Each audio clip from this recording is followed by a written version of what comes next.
Reborn as Yamcha is a Dragon Ball side story where a college kid accidentally falls only to find himself waking up in the Dragon Ball universe as Yamcha. Fun, true backstory about this comic: the publishers came up with this idea while they were drunk. The concept is quite popular in social medias. I'm sure you have often seen posts like, "What would you do if you woke up as Goku or Superman or ... If the post were about Yamcha, the top comments would be, "Sleep again and hope to wake up as Goku." Dragon Garo Lee is the manga artist of this one. Like Totoro, he was also a fan manga artist and Toei picked him up. So that's something great, that if you are a Dragon Ball fan and have skills in the age of the internet, you might as well become a part of it. Anyways, back to the story. The kid is a bit disappointed in the beginning, like, oh god, why Yamcha? Which I honestly don't understand. You could easily become the best sports player, strongest man and shits like that, even after being Yamcha, which would actually be more fun. However, the college kid was desperate about getting a girlfriend, so he starts seeing the good side of being Yamcha, as he can now have Bulma. He also starts planning to do right by Bulma and be with her forever, because being Yamcha he wouldn't be a good fighter anyway. But thankfully he changes his mind. He figures if he goes with Goku to train with Master Roshi, it could be a turning point and he might end up becoming a fighter way different than the Yamcha we know of. We then skip to the Saiyan saga, but it is implied that Yamcha did everything right, trained harder, and probably did better in the martial arts tournament. I liked this scan where Yamcha is all fired up, he wants to become the strongest Earthlings, and that the Saiyans are... As he faces his iconic moment of truth against those Saibamans, you would think that this time he would drop his cockiness, but no, he decided to take on all 6 at the same time. As they say, if you can back it up, it ain't bragging. Last time only a single explosion killed him, but this time around 6 suicide bombing had no impact on him at all. This gives you a clear idea as to just how stronger this version of Yamcha is compared to the original. At least, we know for sure his durability is more than 6 times higher. So he survives the Saiyan attack and becomes a part of the Namek squad. We get a scan of Yamcha receiving a power boost from Namek Grand Elder Guru. So, knowing the story beforehand, he's taking all kinds of advantages, scopes of training and powering up. This is where the first volume ends. The second one is expected to be released very soon. We will have 3 in total.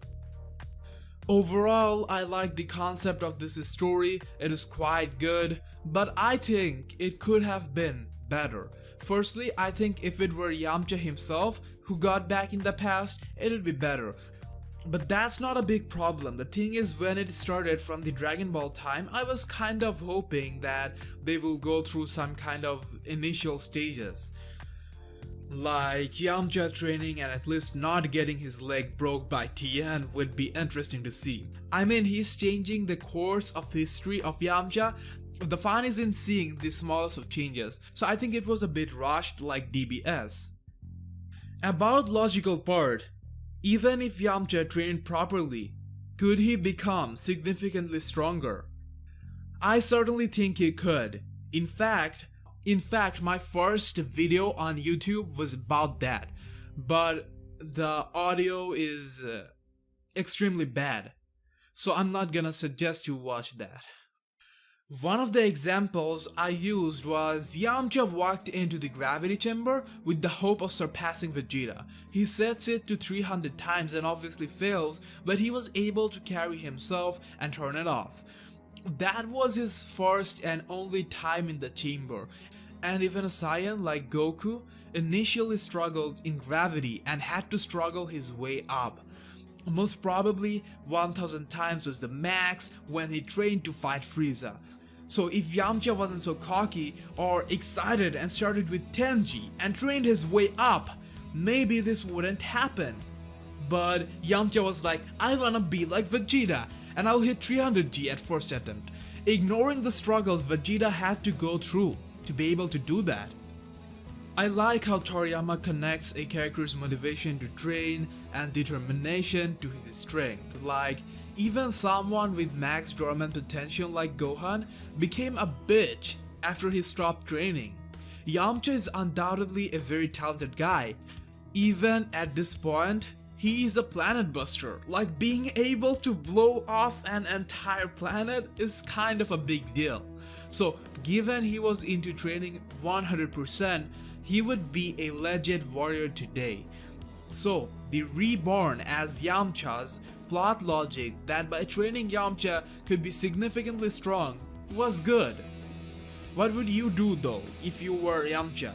If I woke up as Yamcha, I would gather the Dragon Balls and wish for immortality and everlasting youth.